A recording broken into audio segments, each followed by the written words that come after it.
चलिए तो चलो आज हम लोग स्टार्ट करेंगे कॉलरा। ये भी बैक्टीरियल डिजीज है। कॉजेटिव एजेंट की, इसका कॉजेटिव एजेंट है विब्रियो कॉलरी। क्या नाम है? Vibrio cholerae. क्या इसके नाम में कोई हिंट है कि ये बैक्टीरिया है? इसके नाम में कुछ हिंट है बैक्टीरिया होने का?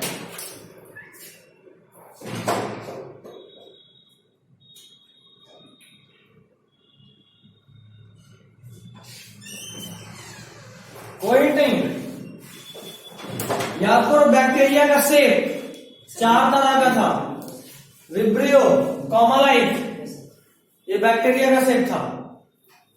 और कौन कौन था? एक तो विब्रियो और कौन सा? कितने शेप में बैक्टीरिया मिलता था? एक कॉमा शेप का था, विब्रियो और एक cylinder shape, rod shape, bacillus और स्फेरिकल, कोकाई और स्पाइरुलम, स्प्रिंग लाइक। ठीक है, चलिए सिम्टम इंपॉर्टेंट है, ये बहुत ज्यादा इंपॉर्टेंट वाले में इंपॉर्टेंट मार्क कीजिएगा। निमोनिया इंपॉर्टेंट था, कॉलरा इंपॉर्टेंट था, टेटनस इंपॉर्टेंट था, टीबी इंपॉर्टेंट था और टाइफाइड इंपॉर्टेंट था। इंपॉर्टेंट वाले को बोल रहा हूं, बाकी सब जो नॉट इंपॉर्टेंट है उसको लास्ट टाइम रिवीजन में मत इंक्लूड करना। सिम्टम देखिए, frequent removal of watery stool. Stool किसको बोलते हैं? सॉलिड वेस्ट जो हमारे बॉडी से निकलता है, तो वाटरी हो जाएगा, जिसको हम लोग कॉमनली हिंदी में बोलते हैं पतला लैक्टिन होना। तो ये वाटरी स्टूल, वाटर का अमाउंट बहुत ज्यादा होगा। Frequent removal of watery stool. Next, repeated vomiting.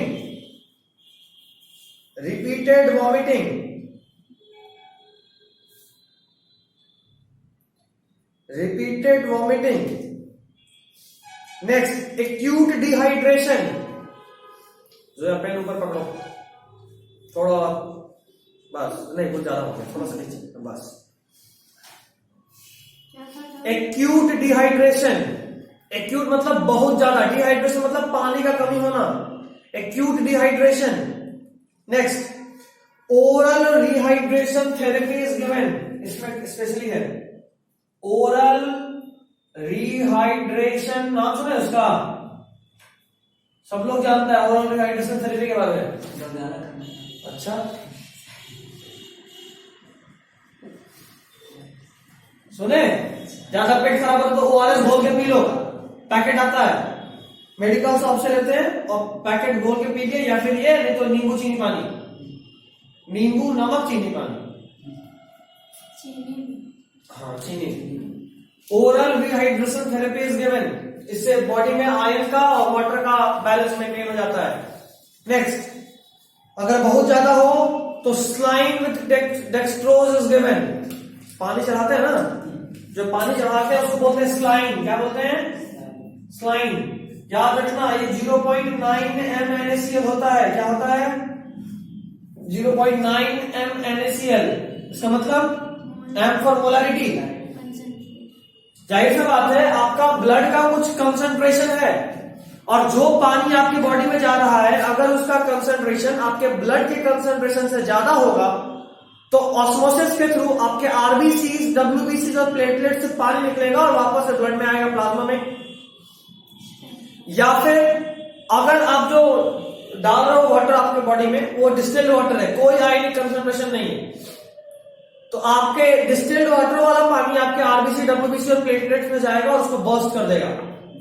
तो इसलिए जरूरी है कि आप जो भी लिक्विड अपने बॉडी में डाल रहे हैं उसका कंसंट्रेशन, आपके ब्लड के कंसंट्रेशन इतना ही होना चाहिए। ठीक, तो कितना है आपका आरबीसी का कंसंट्रेशन, ब्लड का? 0.9 m। तो जो स्लाइन होता है उसमें 0.9 mNaCl डालते हैं ताकि वो हमारे ब्लड के आइसोटोनिक हो जाए। ठीक है, तो saline with dextrose is given. Dextrose क्या है? एक तरह का sugar. Saline with dextrose is given intravenous. Intravenous यानी सीधा नस में, पानी चढ़ाने को कभी ऐसा नहीं दिमाग में आया, इतना सुई हुई क्यों घुसाना, सीधा बोलो बाबू पानी पी लो, पानी पिला ही देते हैं। लेकिन नहीं, ये कब काम आएगा, जब इंट्रावेनस वेन्स में सीधा भेजना है। अच्छा, आप लोग ऑर्गेनिक पढ़ चुके हैं ना, डी फॉर्म एल फॉर्म सुने? ये जो डेक्सट्रोज है ना, ये डी फॉर्म ऑफ ग्लूकोज है। डेक्सट्रोज ग्लूकोज का चचेरा भाई है। प्लस हाँ लीवो माइनस। हाँ, लेवो रोटेटरी नहीं, डेक्स्ट्रो रोटेटरी। ओ वही है। अगला एंथ्रैक्स। ग्लूकोज का ही है ये फॉर्म। हाँ, लिखना तो लिख लो, D form of glucose anthrax. नाम सुने इस बीमारी का? 10वां बीमारी एंथ्रैक्स। आधा डॉक्टर बना देंगे, मतलब क्या डॉक्टर बनना है तो बोले लिस्ट भी चिपकाएंगे बाहर में, 5 बीमारी का लिस्ट चिपकाओगे तो कोई आएगा ही नहीं। प्रैक्टिकल। थोड़ा ज्यादा बीमारी का लिस्ट होना चाहिए, तब ना पेशेंट जुटेगा। नहीं तो खाली बोल के खाली बुखार का इलाज करते हैं, तो सामने वाले कैसे बढ़िया पैरासिटामोल नहीं खा ले, जो इसके पास आए इलाज करा दे। आजकल डॉक्टर के पास इलाज करने जाओ, देखोगे उसके प्रिस्क्रिप्शन में बड़ा बड़ा डिग्री, EU दिस दैट फलाना ढिमकाना अल्फा बीटा गामा थीटा सब इतना बड़ा तो खाली डिग्री लिखा रहता है। कौन कौन सा डिग्री लिया, ऐसा जिंदगी भर अभी तक पढ़िए रहा है। तुम्हारे पास बीमारी का लिस्ट थोड़ा बड़ा होना चाहिए। Doctor Zoya Alam, specialist for typhoid, cholera, tuberculosis, anthrax, plague, kala azar. Degree कुछ भी नहीं। हाँ? 10th पास, ये भी सही है। 10th पास डॉक्टर, सस्ते में इलाज, मरीज के ठीक होने की फुल गारंटी। नहीं तो सस्ते में नहीं। नहीं, सस्ते में इलाज करना होगा भाई, 500 से अधिक नहीं लेना है। फ्री में 500 से अधिक तो लेना ही नहीं। मरीज के मर जाने का पूरा पैसा वापस। गजब ही हो जाएगा फिर तो, समझेगा अच्छा ये अपना पल्ला पर नहीं झाड़ जा रहा है, टपक गया तो पैसा ले जाएगी, लेकिन हम कुछ नहीं जानते भाई। मर गया तो कैसे मर गया भाई, हम पहले ही बोले थे मर जाएगा तो पैसा वापस का गारंटी है, ये लो पैसा और निकलो, है ना जोया। कोई नहीं, anthrax positive agent bacillus एंथेरेसिस।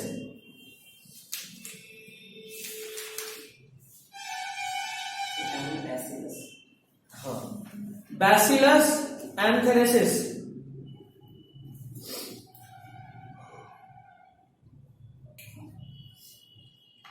Anthrax जो बीमारी है नॉर्मली कैटल्स में होता है, खासकर सिप में, लेकिन ये इंसान में भी पास हो सकता है। तो लिखिए पहला point, occurs in cattle, occurs in cattle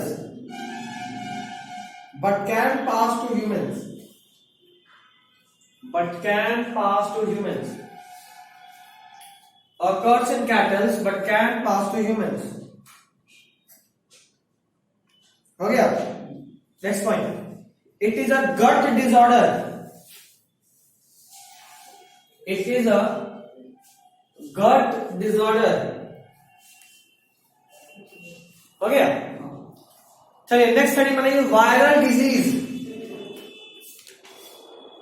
अभी तक बैक्टीरियल था, भैया जल्दी। वायरल डिजीज,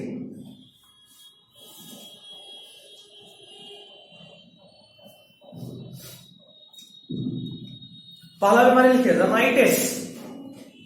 हुआ है किसी को? हुआ है? रनाइटिस, RHINITIS,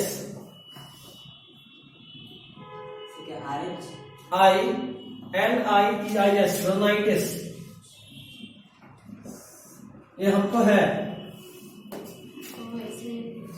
ब्रैकेट में लीजिए, इसका कॉमन है, कॉमन कोल्ड। नाम सुन के नाम लगता है ना, मतलब कोई को जाओ और बोलो हमको रनाइटिस है, तो समझ लो भाई कोविड कोई नया फॉर्म तो नहीं है ना, ऐसा खतरनाक नाम रखा है। और है क्या? तो सर्दी। पॉजिटिव एजेंट राइनो वायरस, सब फेंकने का काम आएगा भाई। तेरे को ना रनाइटिस हो गया है, सामने वाला हड़बड़ा ही जाएगा। या जोया की क्लिनिक में कोई आया सर्दी का, डॉक्टर साहब बहुत ज्यादा सर्दी है, देखिए आपको बचना बहुत मुश्किल लग रहा है, आपको रोनाइटिस हो गया, सामने वाला हार्ट अटैक से टपक जाएगा। क्या था क्वेश्चन? राइनो वायरस,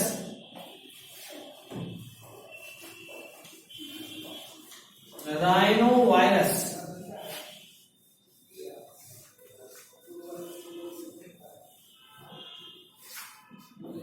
सिम्टम देखिए, इन्फेक्शन इन नेजल एपिथेलियम,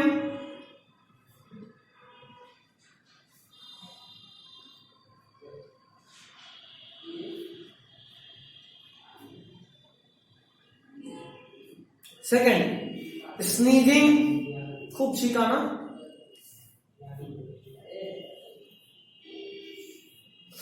तीसरा पॉइंट लिखिए, highly infectious but not fatal, covid उल्टा है, highly infectious and very fatal, तब कहां रहता है, ये क्या है, highly infectious but not fatal, हो गया। अगला बीमारी हेपेटाइटिस,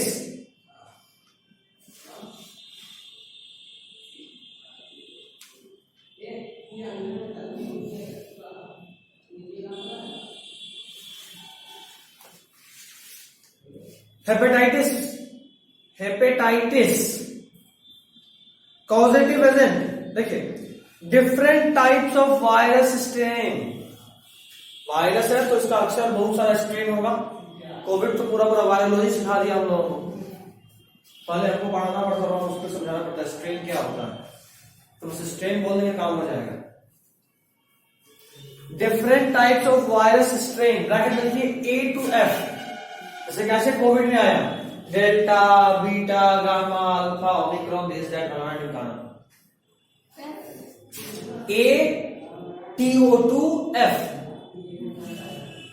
जैसे एग्जांपल में समझा रहा हूं, एक का क्या मतलब, हेपेटाइटिस ए, एक मिनट HAV ना वायरस ना, hepatitis A virus, hepatitis B virus, hepatitis C virus, hepatitis D virus, hepatitis E virus, hepatitis, ये तो वायरस ही से होता है ना? हाँ ये सब वायरस है, कोई भी स्ट्रेन का हो सकता है, सब है हेपेटाइटिस वायरस। तो वायरस तो वी तो अंडरस्टूड, क्या वायरस ही से होता है ना बस। हाँ हाँ हाँ, उसका नाम होना चाहिए, हेपेटाइटिस केवल नॉर्मल इन्फेक्शन भी होता है, बॉडी के अंदर का भी इन्फेक्शन, बट वायरस से भी होता है और इसीलिए वायरस इतना जरूरी है, ठीक है। नेक्स्ट पॉइंट,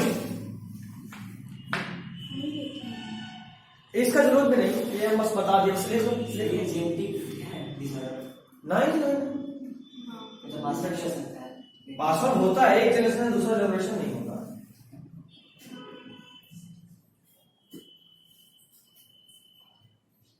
तो ऐसा नहीं फादर को तो उसके बच्चे को भी जाएगा, ऐसा नहीं, और ये भी फैक्टर है, हो गया यहां तक। अगला पॉइंट HBV, HBV समझ गया किसका बात कर रहे हैं, hepatitis B virus is more dangerous as it has dsDNA, dsDNA आप समझ जाओगे, आप कौन सा बड़ा चीज है, as it has dsDNA while others have ssRNA, while others have ssRNA,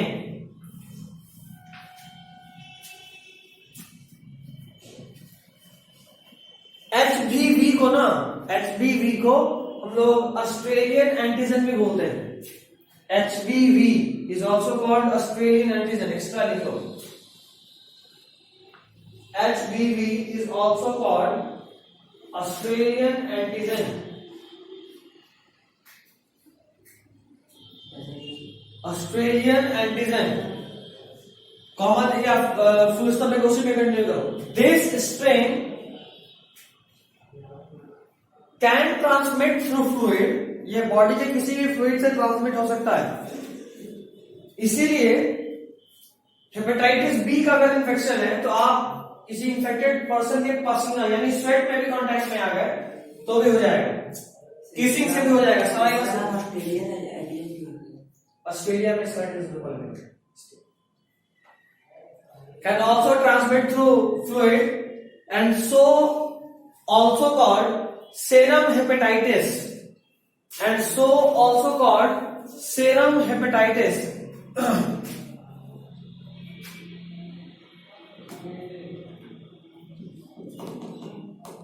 हो गया। Next point, liver cirrhosis. Cirrhosis का मतलब क्या होता है? सड़ना।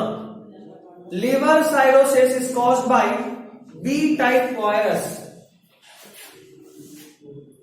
Liver cirrhosis is caused by B-type virus.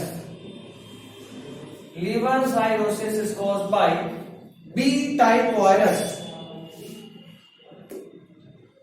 हो गया। नेक्स्ट बहुत इंपॉर्टेंट पॉइंट है, कलर चेंज करो पेन का अगर पॉसिबल हो। है दूसरा कलर? नहीं तो 3-4 स्टार मार दीजिए। देखिए, hepatitis B vaccine is second generation vaccine. Vaccine का भी बहुत सारा जनरेशन होता है, आगे बताऊंगा भी इसी चैप्टर में जब इम्यूनिटी पढ़ेंगे तो, बट अभी बस याद रखना है कि hepatitis B vaccine is a second generation vaccine which was prepared by in East, which was prepared in East, किसमें बनाया गया था? ईस्ट में, by RDT, which was prepared in East by RDT. RDT का पूरा नाम होता है रिकम्बिनेंट डीएनए टेक्नोलॉजी, जिसका मतलब होता है कि एक साथ 2-3 तरह के डीएनए को आपस में जोड़ना। ये बायोटेक्नोलॉजी में आपको खूब पढ़ना है, रिकम्बिनेंट डीएनए टेक्नोलॉजी, ठीक है। और सबसे खास बात यह है कि इसकी तरह का टोटल 10 वैक्सीन या 10 दवा है जो अभी अवेलेबल है रिकम्बिनेंट मेडिसिन, जिसमें से सिर्फ 3 ही इंडिया में मिलता है, बाकी सब इंडिया में नहीं मिलता। और ये वाला इंडिया में ही बनाया गया, ठीक है। तो लिख लीजिए, ये बहुत इंपॉर्टेंट है। It was indigenous vaccine, it was indigenous vaccine.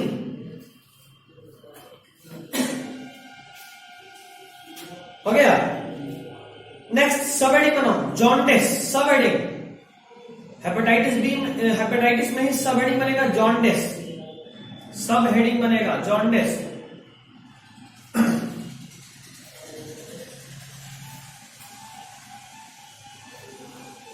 देखिए, it is caused by HAV, दो ही तो इंपॉर्टेंट ही है हेपेटाइटिस वाले में, HAV और HBV। सबसे खतरनाक कौन है? HBV। क्यों? उसका डीएनए जो है वो, उसका जो जेनेटिक मटेरियल है वो dsDNA है, बाकी सबका SSRN है। जॉन्डिस में लिखिए, caused by HAV। Next point, it is a hepatic cell infection. Hepatic cell किसको बोलते हैं? पूरा लेवल खाली कर लिए। Hepatic term is used for liver. Hepatic cell infection यानी लीवर के सेल का इन्फेक्शन है। It is a hepatic cell infection. आप सभी को पता है जॉन्डिस में लीवर डैमेज होता है, राइट? सब बात है, लीवर में इन्फेक्शन का, it is a hepatic cell infection. Next heading, flu. Flu, FLU, flu. Bracket में एक और नाम लिखिए, influenza. Causative agent, myxovirus influenzae, MYXO, myxovirus influenzae.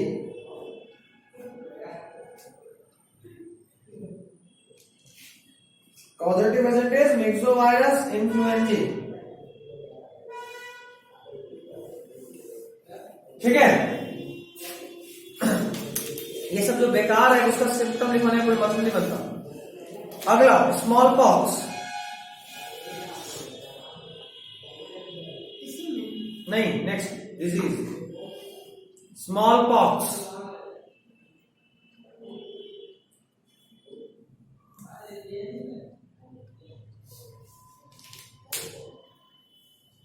Positive agent को छोड़ देते हैं, बेकार है, सीधा लिखो। It is now eradicated according to WHO। Chickenpox और स्मॉल पॉक्स दो भाई था। चिकन पॉक्स आज भी है, लेकिन ये स्मॉल पॉक्स बेचारा मर गया, है ना। बड़ा दुख के साथ कहना पड़ रहा है कि स्मॉल पॉक्स अब इस दुनिया में नहीं रहा। क्या it is eradicated according to WHO। It is now eradicated according to WHO। WHO के अनुसार अब इस पूरे दुनिया में स्मॉल पॉक्स का कोई भी केस नहीं।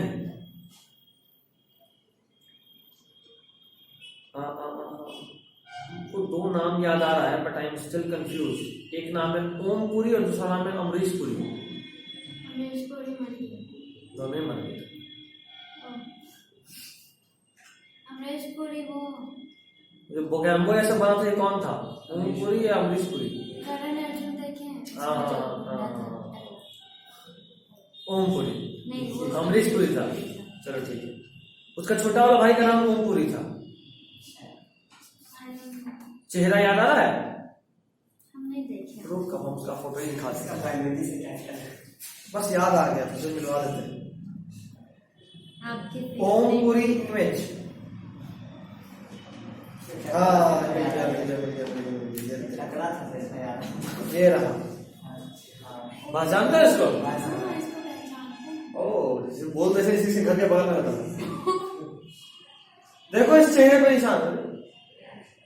डाउनलोड कर ले इमेज। इतना नेट टाइम में बात कर। केबी में होगा। चलो कर ले। स्क्रीनशॉट ले लीजिए। डाउनलोड करेंगे इसमें। डाउनलोड हो गया, बस अब ओपन करना है। देख पा रहे हो उसका नाक, चेहरा, गाल, ये जो छेद छेद है देख पा रहे निशान, ये स्मॉल पॉक्स का निशान होता है। अभी समझ में आया क्यों ये आ गया बायोलॉजी में?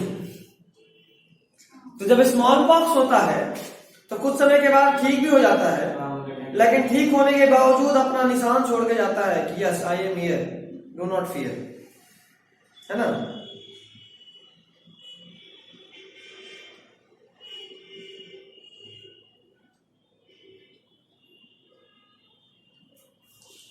ठीक है,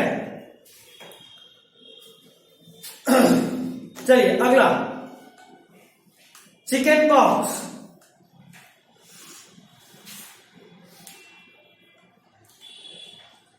चिकन पॉक्स में भी वैसा कुछ ज्यादा इंपॉर्टेंट नहीं है, बस चिकन पॉक्स का चचेरा भाई था, ये याद रखिएगा, बस इतना काफी होता है। एक नाम लिखवा दिए, क्योंकि कई बार ऐसे पूछता है कि which of the following is not cause due to virus, तो तुमको पता तो होना चाहिए कि भाई ये सब वायरस से होता है, इसलिए लिस्ट दिया हूं, इसका कोई काम नहीं है। ठीक है,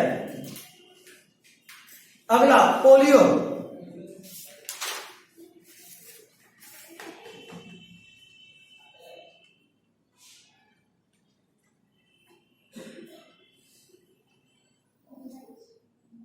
अच्छा, वर्ल्ड एड्स डे किस दिन होता है? क्या बात है, डेट याद रहे। 1 दिसंबर, नीट में खूब चला हुआ कुछ। ओ हाँ, बताए थे। 1 दिसंबर लिख लीजिए, फिर से लिख लीजिए, बड़ा इंपॉर्टेंट ये डेट। नहीं बताए थे, डॉक्टर्स डे बताए थे। डॉक्टर्स डे भी पूछता है, वर्ल्ड एड्स डे भी पूछता है, फॉरेस्ट डे भी पूछता है, एक आध बार तो यूथ डे भी पूछते हुए देखे, ओजोन डे भी पूछता है।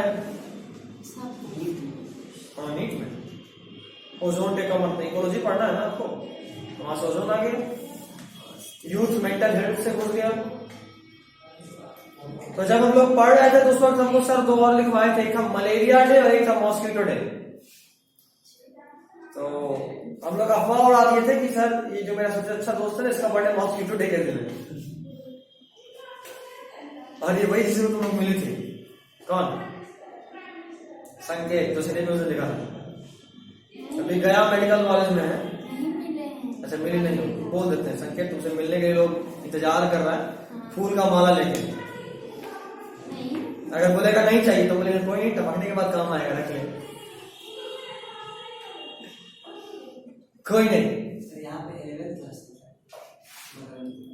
से बच्चा सब। 10th भी चलता है। 8, 9, 10, 7, 6 वे। स्कूल है ये छोटा सा। कॉपी के ऊपर में लिखिएगा WHO, नाम तो सुना ही होंगे। क्या नाम, फुल फॉर्म है? क्या बात है, इसका हेडक्वार्टर कहाँ है?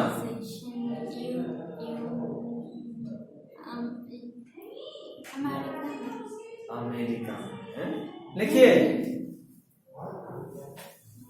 इसको तो बहुत सारा कंट्री ऑर्गेनाइजेशन बहुत सारे कंट्री में, लेकिन हेडक्वार्टर कहाँ है? जेनेवा। लिखिए, बताए हैं हम ये? नहीं, उल्टा लटका दूंगा, नहीं बोलेगा। क्या लिखना है? WHO headquarter is in Geneva, JANEVA। ये पूछा हुआ क्वेश्चन है।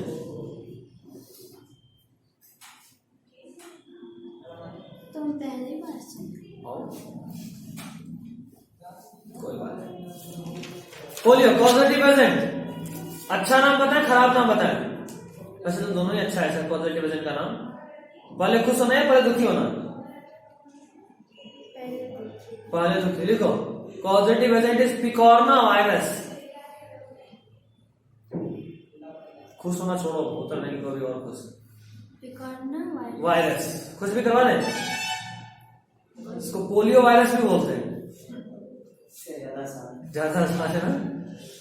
जब सारा वायरस का नाम ऐसा ही होता तो मजा ही आता। स्मॉल पॉक्स किससे होता है? Small pox virus. मलेरिया किससे होता है? Malaria bacteria. इसमें क्या होता है? स्मॉल पोलियो में इन्फेंटाइल पैरालाइसिस। लिख लो, छोटे बच्चे में होता है पैरालाइसिस। इन्फेंटाइल मतलब बच्चे में होता है, इन्फेंट्स में पैरालाइसिस।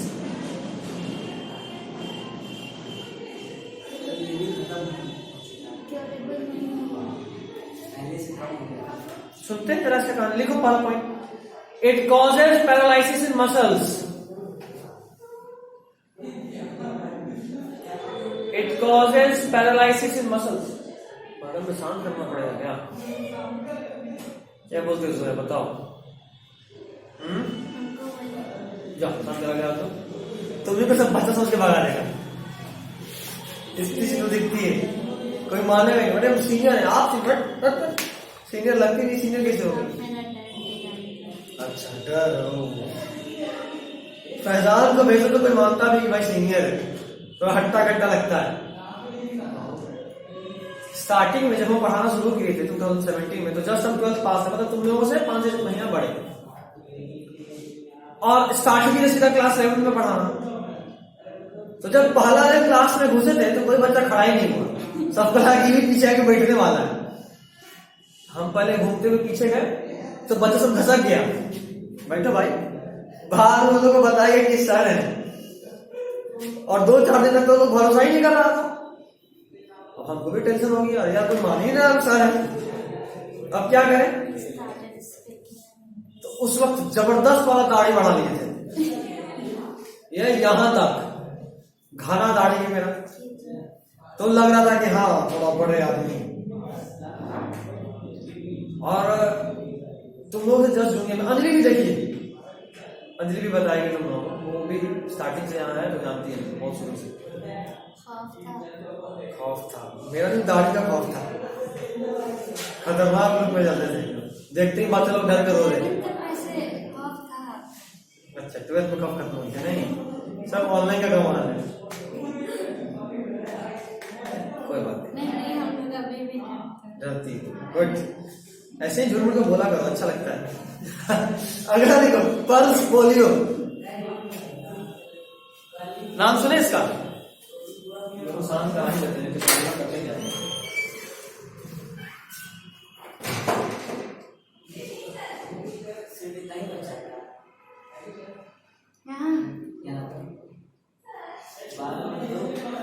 एक हम है, अंजलि है, रिचा है, फैजान आया था और आप।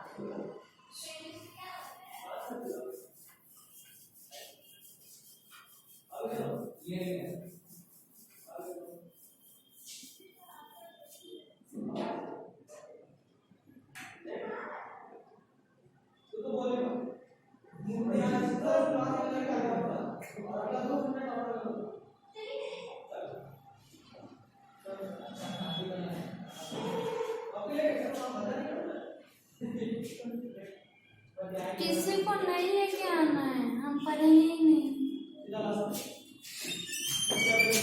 यहाँ तो शांति हो जाए। सीधा लास्ट में हाँ बैठ जाओ। पनिशमेंट है। हाँ चलिए पोलियो में आगे।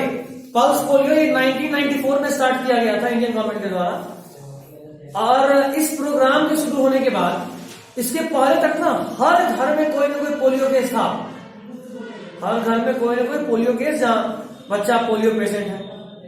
तो 1994 में इंडियन गवर्नमेंट जब देखा कि ये पोलियो वायरस हमारे पॉपुलेशन को बहुत गंदे तरीके से रिटार्ड कर रहा है, मतलब हर घर में एक बोझ, समझ रहे हो, खाना तो नहीं चाहिए बट जिनका पूरा बॉडी ही वर्क नहीं कर रहा है तो वो टोटली आप पे डिपेंडेंट है। तो ये इंडिया के हेल्दी वर्किंग पॉपुलेशन को बहुत तेजी से रिटार्ड कर रहा था। इसको कंट्रोल करने के लिए बहुत ही मास लेवल पे शुरू किया गया पल्स पोलियो प्रोग्राम, जिसमें हर 5 साल से छोटे बच्चे को पकड़ पकड़ के पोलियो ड्रॉप पिलाया जा रहा था। इस पोलियो ड्रॉप जो था ये ओपीवी था। क्या था? OPV, oral polio vaccine. मतलब वो जो ड्रॉप है वो वैक्सीन है, और सबसे मजेदार बात है कि ये ओरल वैक्सीन है। उसके अलावा जो भी वैक्सीन तुम लोग जानते हैं, जैसे कोविड वैक्सीन, क्या ओरली लिया जा रहा है? इनोकुलेटिव, सीधा आपके इंट्रावेनस। जो पहला पोलियो वैक्सीन था वो साल बनाए थे, साल, SAL के साल। And the first polio vaccine was inoculative, ठीक है। उसके बाद आया ओपीवी जो बहुत ज्यादा फायदेमंद रहा, बहुत ज्यादा चला, and it was orally taken. तो लिखिएगा, फॉर इम्यूनाइजेशन, पल्स पोलियो के बाद डैश देकर, for immunization and eradication of polio, for immunization and eradication of polio. अब आपके दिमाग में ये चीज जरूर चल रहा होगा कि आखिर वैक्सीन में होता क्या है, आखिर सिस्टम को मतलब हाँ वो अलग बात है, जगह कैसे, क्यों। हमारा जो इम्यूनिटी है ये अपना वायरस यानी हमारा जो इम्यूनिटी है तरीके से काम करता है। एक तो हमारे बॉडी में हमारे जन्म के समय ही मां के दूध के साथ बहुत सारा एंटीबॉडी हमारे बॉडी में इंटर करता है। आप शायद नाम सुने होंगे, एक हिंदी शब्द से नाम है फाटूस, नहीं सुने कोई? शायद ये सुने होंगे कि काऊ, हाँ फेनोस भी बोलते हैं, बिल्कुल फेनोस भी बोलते हैं, कि काऊ या बफेलो जब भी किसी बच्चे को जन्म देती है उसके बाद अगला 2-3 दिन तक उसका दूध को बॉयल करते ही वो फट जाता है। सुने, ऐसा इसलिए होता है क्योंकि वो पहला 2-3 दिन का दूध, या फिर अगर कभी ब्रेस्ट फीडिंग के लिए जो एडवर्टीजमेंट आता है न्यूज़पेपर में या फिर रेडियो में या फिर टेलीविजन में, तो बोलता है मां का पहला गाढ़ा पीला दूध। सुने, बच्चे के लिए अमृत, मां का पहला गाढ़ा पीला दूध, पहला दूध। अभी बात की काऊ में भी 2-3 डेज तक, ह्यूमंस में 1 दिन तक। ये बहुत ही गाढ़ा होता है, बहुत डेंस होता है, और पीला पीला क्योंकि इसमें बहुत हाई अमाउंट ऑफ एंटीबॉडीज होते हैं। बच्चा का शरीर जैसे ही मां से अलग हुआ तो अब उस बच्चे को आसपास में मौजूद जितने भी माइक्रो ऑर्गेनिज्म है उनसे खुद लड़ना है, और उनसे खुद लड़ने के लिए उसके बॉडी में खुद ही कुछ ना कुछ डिफेंस में होना चाहिए, defence mechanism. And that defence mechanism is provided to the child through mother's milk. और इसीलिए काऊ या बफेलो या किसी भी कैटल का दूध फट जाता है। नेचर इस तरीके से तैयार किया हुआ है कि इंसान चाह के भी उस दूध को नहीं पी सकता, बॉयल कीजिएगा फट जाएगा, बट इंसान फिर भी लालची है, फटा को भी खा लेता है, छोड़ता नहीं है, टेस्टी लगता है। ठीक है, तुम भी खाता है,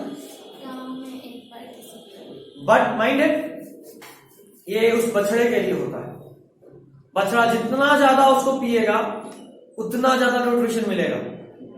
और इंसान भी इसलिए खाता पीता है क्योंकि वो जानता है कि उसमें बहुत सारे एंटीबॉडीज हैं जो आपके बॉडी में आएंगे और आपको न्यूट्रिशन देंगे।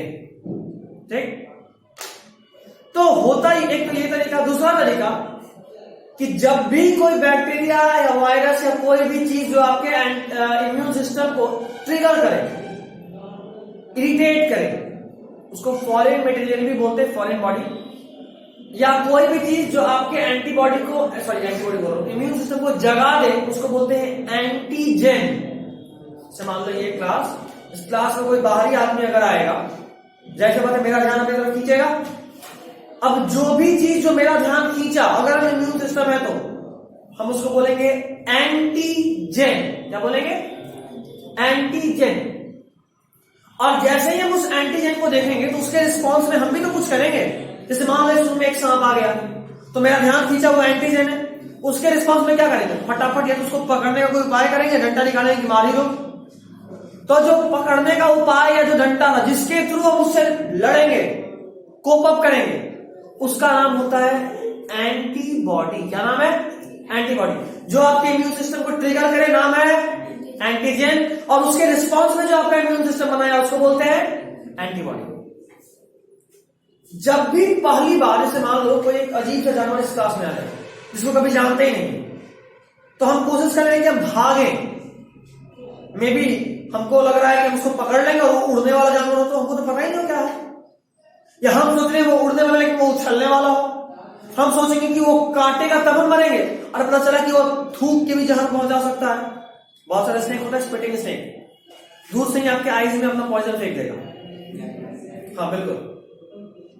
तो हमको जब नहीं पता तो जाहिर सा बात है हम कमजोर हैं, वो अटैक करेगा, हम पे हावी होगा, हम 2-4 दिन तक उससे भागेंगे, उसको जो करना है करने देंगे, उसको पहचानेंगे, परखेंगे कि क्या है, और उसका कमजोरी ढूंढ के फिर उस पर अटैक करेंगे, क्योंकि हमेशा उसे गुलाम तो रह नहीं सकते। हमारा इम्यून सिस्टम भी ऐसा ही करता है। जैसे ही पहली बार कोई बाहरी चीज हमारे बॉडी में इंटर करता है, हमारा इम्यून सिस्टम सतर्क हो जाता है। लेकिन चूंकि वो कोई एक नया चीज है तो मेरा इम्यून सिस्टम डर के है और वो फॉरेन बॉडी मेरे इम्यून सिस्टम पे हावी हो गया है। और जब तक वो फॉरेन बॉडी मेरे इम्यून सिस्टम पे हावी रहेगा हम बीमार रहेंगे।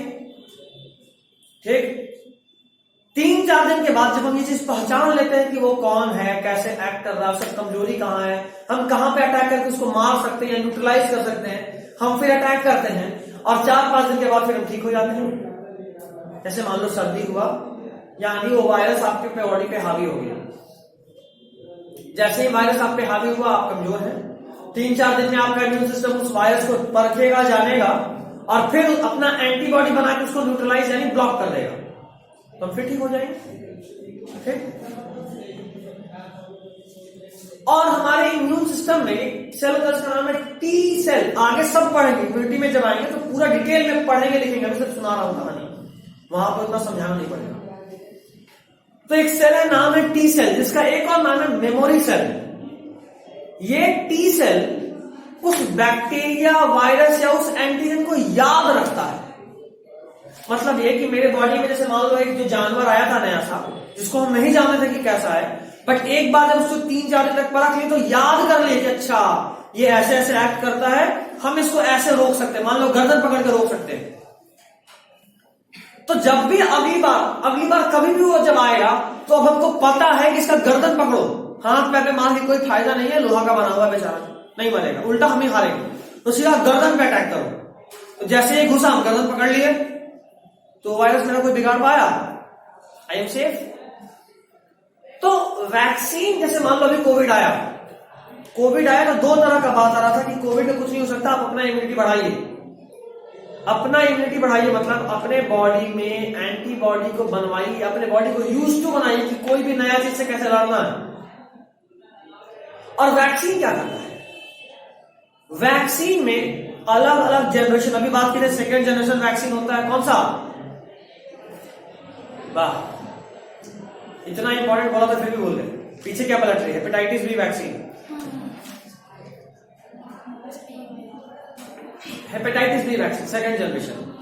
तो 1st जनरेशन वैक्सीन में हम लोग क्या करते हैं, या वैक्सीन में ही क्या करते हैं कि जो भी एंटीजन है उसको कमजोर कर दे। जैसे मान लो मेरे क्लास में एक जानवर घुसा जो मुंह से आग फेंक फेंक के मेरे बॉडी के टिश्यू को जला रहा था, ठीक?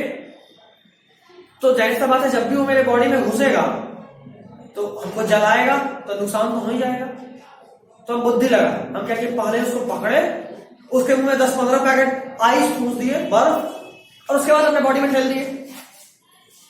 अभी वो बाहरी चीज मेरे बॉडी में जब इंटर करेगा तो क्या बीमारी कॉज कर पाएगा? नहीं, आग तो फेंक ही नहीं पा रहा, मुंह में तो बर्फ ठूसे हुए। लेकिन मेरा बॉडी पहचान तो लिया कि भैया ये एक्स्ट्रा चीज है, और जब तक मैं वो बर्फ पिघलता और वो फिर से आग फेंकना शुरू करता तब तक मैं 3-4 दिन गुजर गया, और मेरा जो इम्यून सिस्टम है वो उसके अगेंस्ट एंटीबॉडी बना लिया। तो जब तक मैं वो वायलेंस होता, जब तक मैं वो मेरे बॉडी पे अटैक करता, तब तक मैं तो उसको ही खत्म कर दिए। और सबसे खास बात, मेरा टी सेल याद रख लिया ऐसा जब भी घुसे सीधा अटैक कर दो। तो अब इस बार हम जानबूझ के कमजोर करके वायरस को बॉडी में भेजे थे। अगली बार जब असली वाला भी घुसेगा तो मेरी बॉडी को तो पता है कि अच्छा ये ऐसे एक्ट करता है, इसको ऐसे ब्लॉक कर लो। तो जैसे ही उसका ब्लॉक करती तो हम बीमारी से बच गए ना। कोई भी वैक्सीन ऐसे ही काम करता है, कोई भी वैक्सीन ऐसे ही काम करता है। अब ये जनरेशन में क्या, फर्स्ट जनरेशन वैक्सीन में हम पूरे ऑर्गेनिज्म को ही बॉडी में इंजेक्ट करते हैं। मतलब ये कि अगर मान लो आपको कोविड वैक्सीन देना और आप पूरा कोरोना का वायरस ही अपने बॉडी में इंजेक्ट कर दिए, कोरोना वायरस बॉडी में क्या वीक करके ही नहीं, क्या अगर आपको कर दी तो मार ही देगा। पता चला वैक्सीन से बचने के लिए वो पूरा टपका ही दिया। तो हम क्या किए, वैक्सीन को पूरा कोविड को ही डाल लिया अपने बॉडी में, लेकिन वो वीकेंड है तो मेरा इम्यून सिस्टम उसको पहुंचानेगा।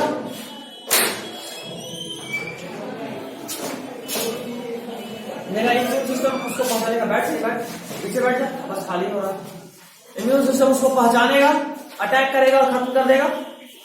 पूरा ऑर्गेनिज्म को बॉडी में डाले हैं, बोलेंगे फर्स्ट जनरेशन वैक्सीन। अगर वैक्सीन से जो एंटीजेनिक प्रोटीन है उसको बॉडी में डाले हैं तो बोलेंगे सेकेंड जनरेशन वैक्सीन। और अगर उस ऑर्गेनिज्म का जेनेटिक मटेरियल को अपने बॉडी में डाले हैं तब उसको बोलेंगे थर्ड जनरेशन वैक्सीन। पूरा ऑर्गेनिज्म डाले तो फर्स्ट, एंटीजेनिक प्रोटीन डाले तो, और सिर्फ उसका जेनेटिक मटेरियल डाले तो थर्ड। ठीक, तो अब लिखना ओपीवी कंटेन्स, ओपीवी यानी समझ चुके हो क्या? ओपीवी यानी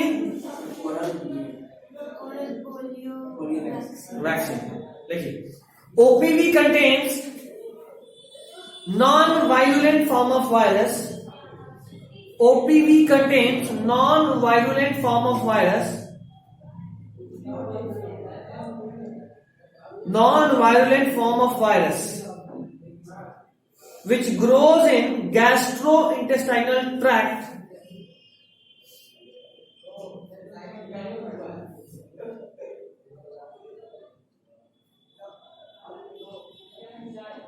which grows in gastrointestinal tract यानी आपका गट में, elementary kanal, and inhibits the growth of wild form of polio virus.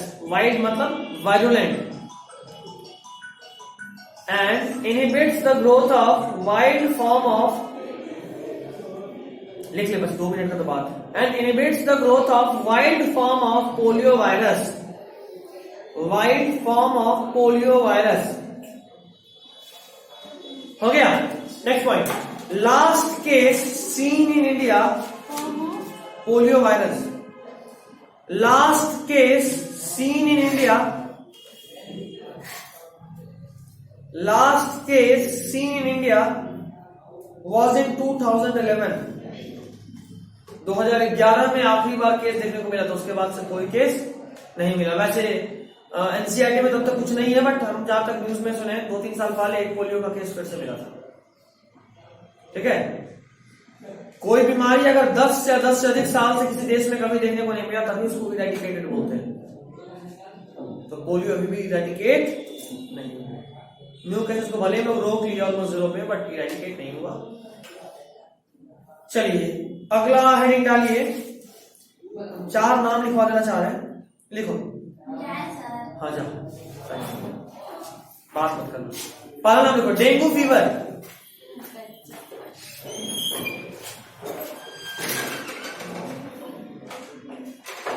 Dengue fever.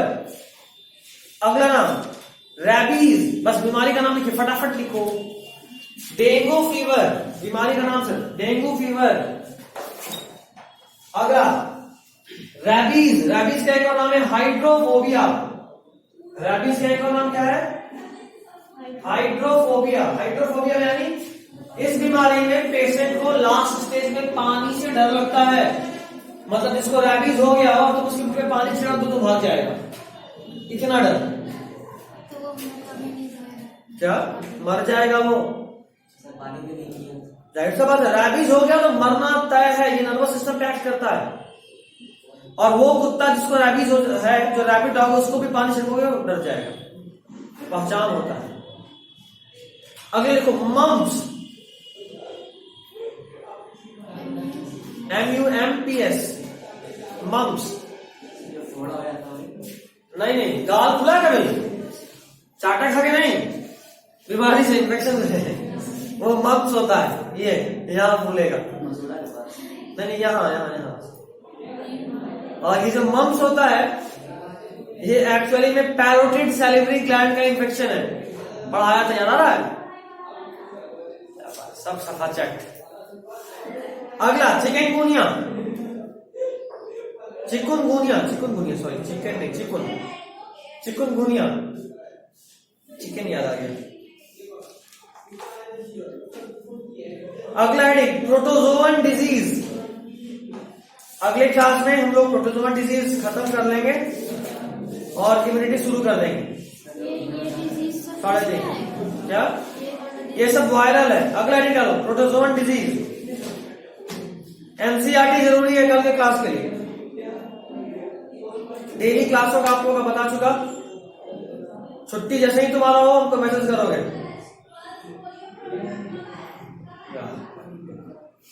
जाके वहां टीचर का टेस्ट दे रही है, ये नहीं चल रही। ठीक है, हो गया? चलिए, this is all for today.